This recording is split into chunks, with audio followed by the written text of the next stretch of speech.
Hi hello డీజీకే డైరీస్కి స్వాగతం అండి. ఈరోజు నేను చేసే రెసిపీ వచ్చేసి గుంట పొంగడాలు. ఆల్రెడీ ఇంట్లో దోసపిండి ఉంది కాబట్టి దానిలోకి ఆనియన్ని పచ్చిమిర్చిని తరిగి యాడ్ చేసుకున్నాను. జీలకర్ర కూడా యాడ్ చేసుకున్నాను.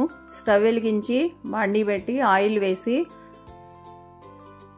పొంగడాలు వేసుకున్నాను. ఇవి ఫ్రై అవుతూ ఉండగా దాని మీద ప్లేట్ బోర్లించాలి. మీకు కావాల్సిన ఇడ్లీ పిండితో కూడా వేసుకోవచ్చు. ఉదయం కానీ సాయంత్రం కానీ టిఫిన్ కింద వేసుకోవచ్చు.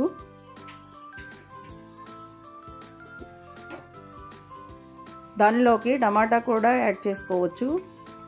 ఇవి ఒకవైపు ఫ్రై అయినాయండి, రెండో వైపుకి తిప్పుకోవాలి.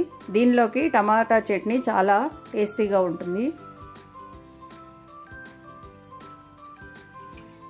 రెండో వైపు కూడా ఫ్రై అయిన తర్వాత వేరే ప్లేట్లోకి తీసుకుని చట్నీ యాడ్ చేసుకుని సర్వ్ చేసుకోవాలి. పొంగడాలు రెడీ అయినాయండి. ఈ రెసిపీ కనుక మీకు నచ్చినట్లయితే లైక్ చేయండి, షేర్ చేయండి, సబ్స్క్రైబ్ చేయండి.